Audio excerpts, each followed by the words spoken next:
Hi, I'm Shannon Evans, and this is Tom Bigby Tales, and I'm going to share with you today exactly how I do my research for current um, exposés and things that I'm doing. So I've been working on this expose on Heritage Academy and the MAIS. So I'm going to show you just basically some of the things and how I go about doing the research. So go along with me, and I'll teach you how to do it, and you can double check my facts and see what you find for yourself. Because if you have a question, then you at least know how to start looking and finding the same kinds of questions I have based on the information that's available. So, first thing I'm going to do is I'm going to share my screen and I'm going to go to the Heritage Academy faculty screen. So, this is the faculty page. I went to the About Us and I dropped down to faculty and staff. And there's a lovely picture of everybody in the hall at the entryway of the school. And with the exception of the head of schools and the principals, the rest is alphabetical. So recently, I was exploring new teachers. I know some of the teachers. I know, for instance, that Mr. Dodson teaches at the W, and he teaches concurrent uh, dual credit programs, and he is a qualified teacher. I do know that.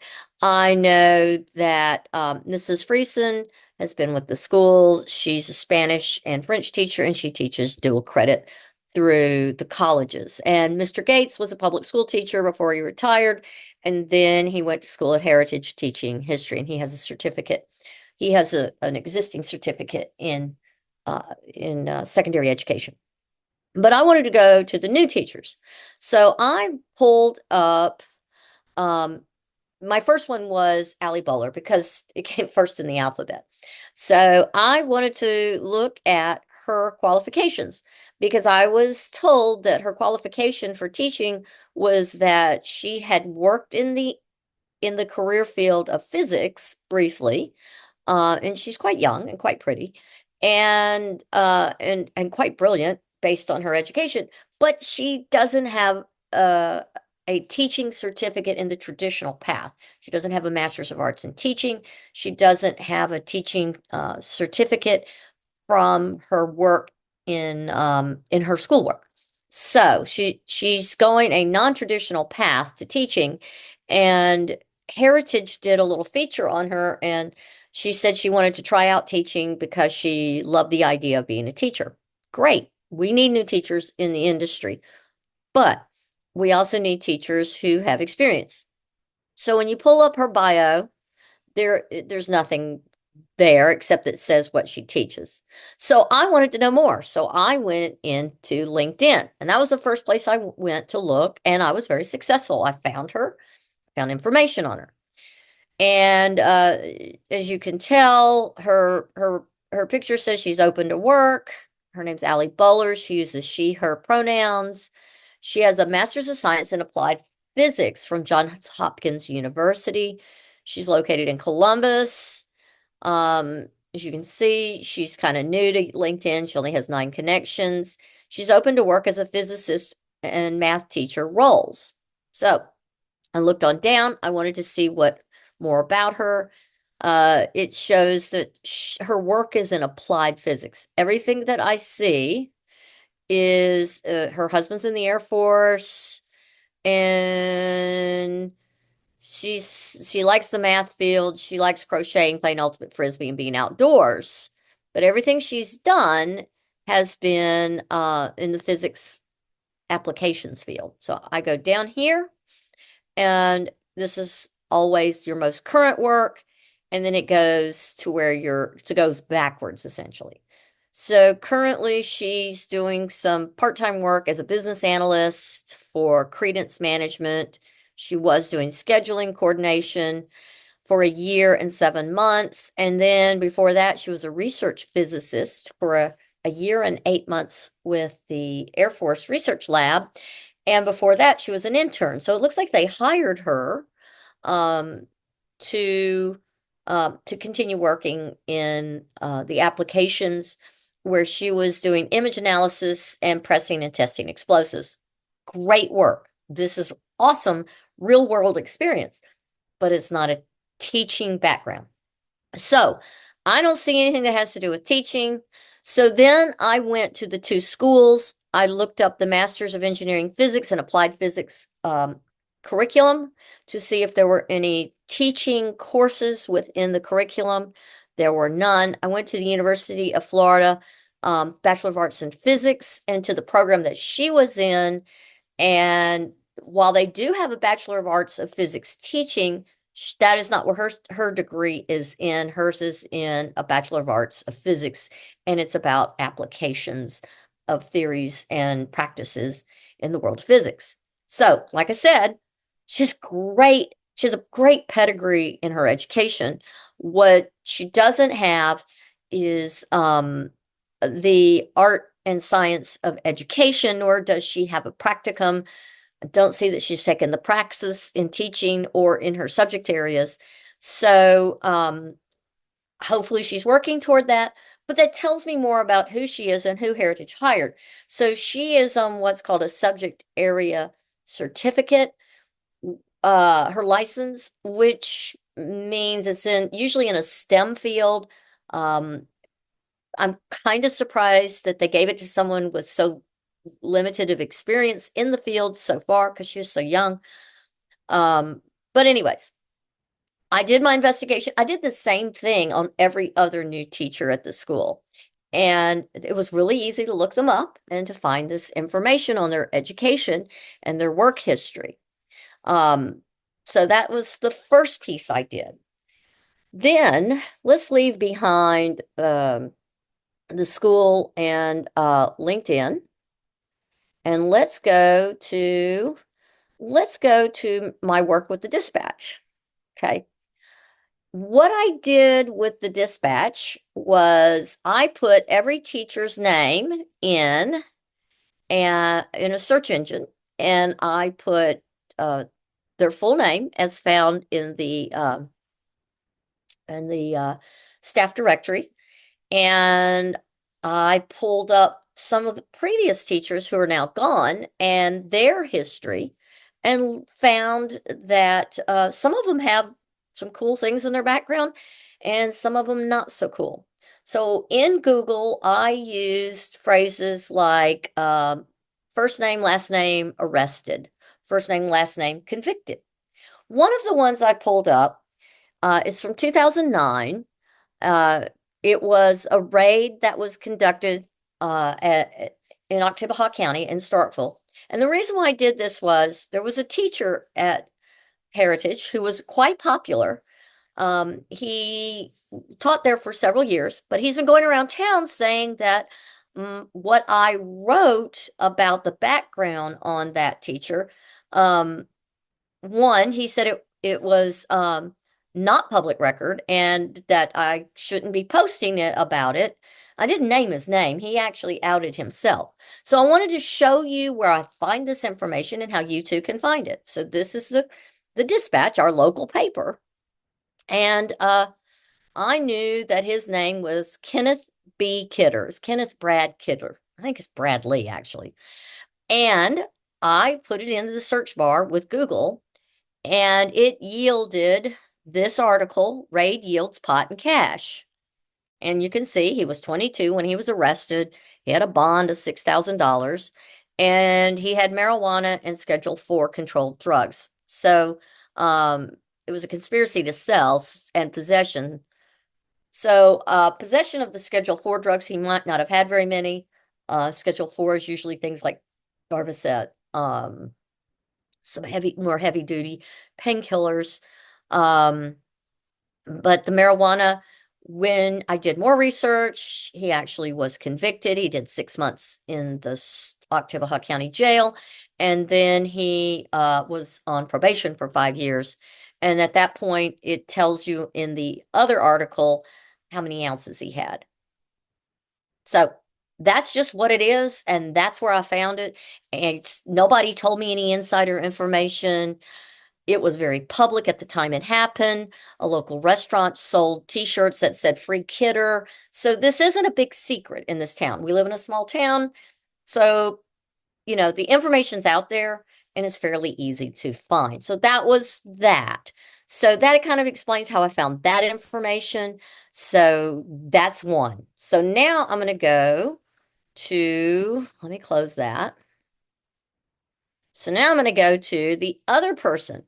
So I was doing research on Jonathan Banks, who is a PE teacher in the elementary school at Heritage currently, and he is a football coach under Tobias Smith, who coached that Coach Harrison, headmaster Sean Harrison, brought on board to be the head coach, and Banks played in the pros for I think 5 years.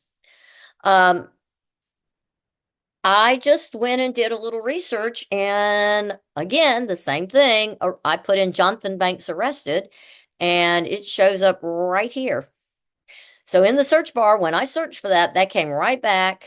There's the picture and then the details. Now, in this particular case, he wasn't convicted. The wife didn't press charges. That's in another article. And then he coaches at New Hope. He's there very, very briefly, and then he is hired at Heritage. So there again, there's the information. It's easy to find. I'm not making it up. The article is dated March 11th, 2020. So now that leads me to financial concerns that I want to talk about. I always look at financials. So here's the thing that you have to remember. I'm going to go back to the search page. I wanted to look up Heritage Academy's financial information. They are a 501c3, as it says right here, 501c3, and they're also called the Columbus Educational Foundation. I knew that I can go and ask them for this information and do a public records request. Except they don't have to comply with anything except it's just they can give you their 990s. Now, I'm going to show you how I did that. So I went up here and I typed in as you can tell, I'm doing Civil War history again. I typed in Heritage Academy 990s. Okay. And what that does is that pulls up several organizations that publish the 990s that are with the federal government. I went with Cause IQ. I've used their work before.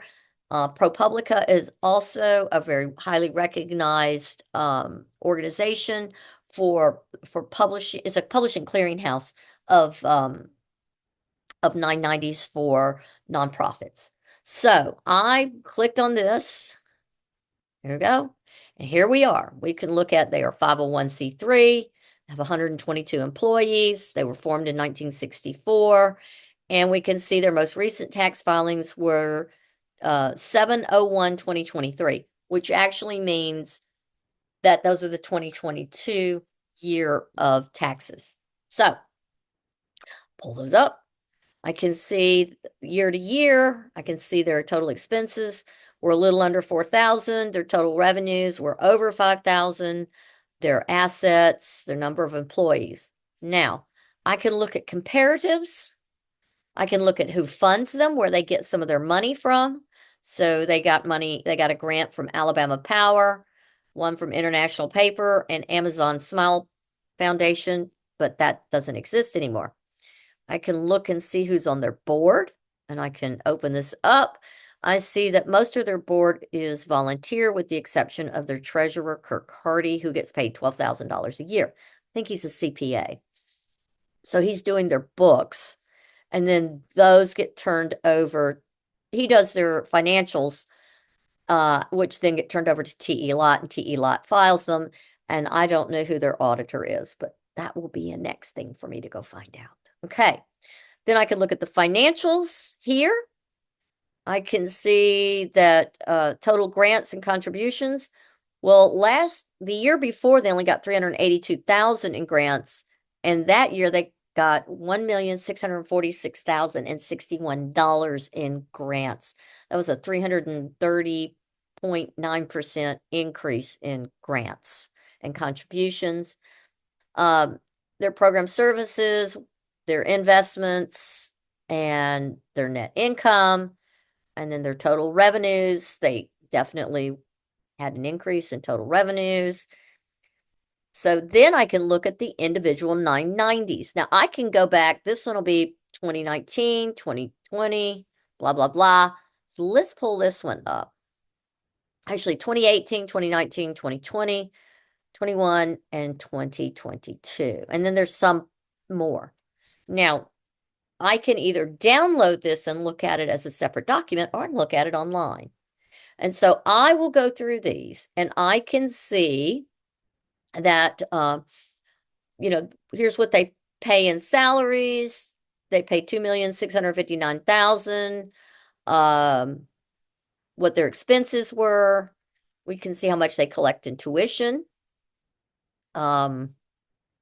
We can see what they spend in program services. So they spent $3,676,910 in program service revenue, and their contributions and grants were $1,646,000. We can go on down and we can see that the year before their net fund balance was $3,470,000, and in 2022 it was $5,293,661. Now I presume that the large grant they got of $1,244,000 was ARPA, but I don't know because it's not listed. It just says government grants. Now, what we don't know is what are the conditions of that grant?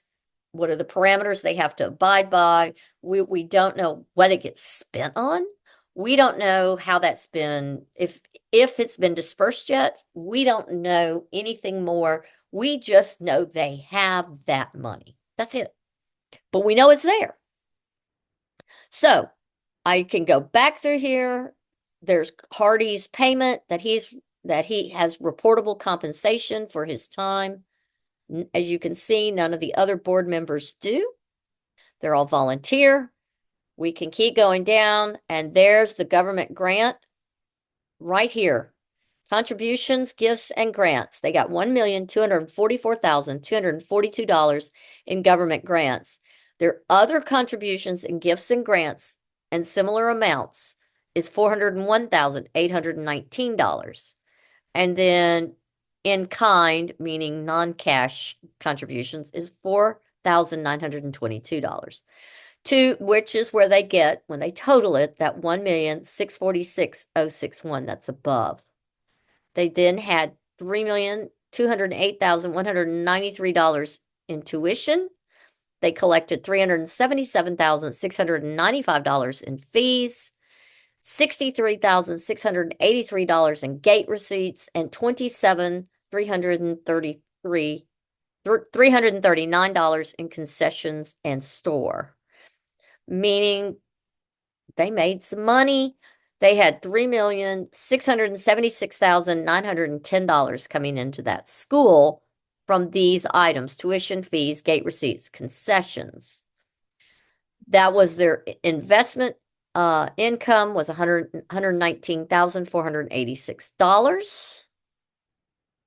They had fundraising. Their net from fundraising was $235,362. And then we get all the way to the end, and their total revenue is $5,704,961. That's a lot of money. So I look at all these things, and I'm going to scroll on down to the bottom. And then I look, all the breakout, the explanatory materials are here. I'm going to go to part 8.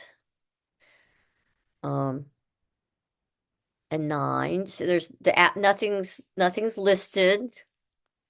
And I go to the very end, and this is what I find most interesting.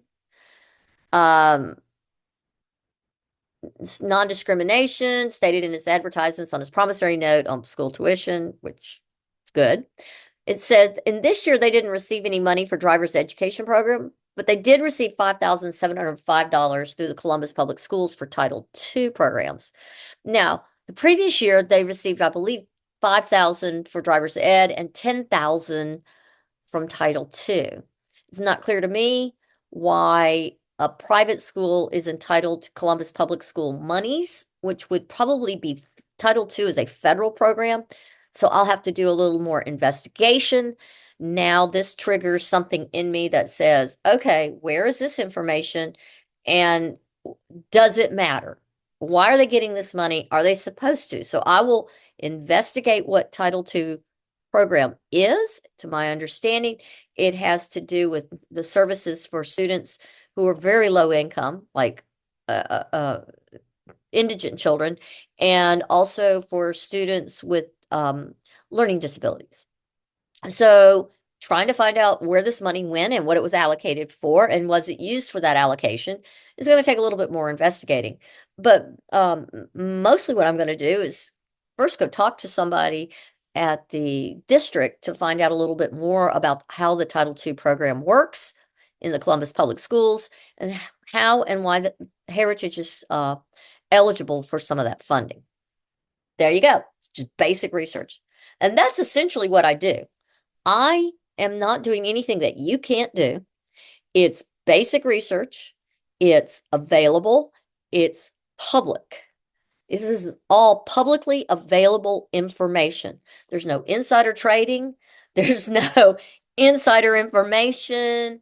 There's nothing I'm doing is not available in the public sector.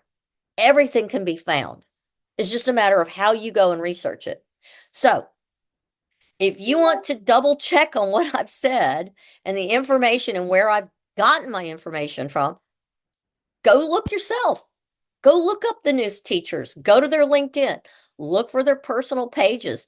Look on their background. See what they have to say. Were they a coach before? Is this new for them? Did they play the sport they're coaching? What are these people doing and how did they get there and why were they chosen and why do they matter and why are they the best for the job? It's all you got to do. Do basic research. I have been accused of making stuff up. I have been accused of not knowing what I'm talking about. I'm just showing you the information. You too can go and look for information about where your student goes to school, about who's coaching your child, about the programs available for your child and how they are funded and what kind of funding that school has or that nonprofit organization. You too can go and use publicly available information.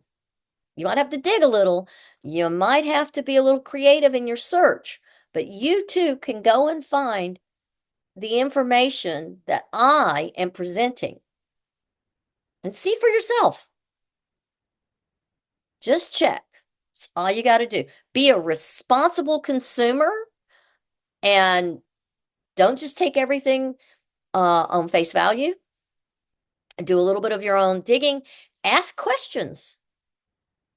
Everybody has the same right to find the information and to ask questions. These are your children. This is your community. This is my community. These children that are learning in this environment are going to come back to this town after they go to university, after they go learn a trade. They're going to be our doctors, our lawyers, our dentists, our teachers, our plumbers, our electricians. They're going to be our leaders in our government. They deserve the best education that we as a community can give them, whether it's private or public, it doesn't matter. They deserve to know the truth and they deserve to be taught by people who are highly qualified, especially if you're paying almost $9,000 a year for their education. Be good consumers, do your own homework, ask questions, and if you can't find something, let me know and I'll send you the link and I'll help you out. Thanks for following me on the Tombigbee Tales, and this applies to every community in the United States. You too can go and do this type of research and find the same information I've found. Until next time.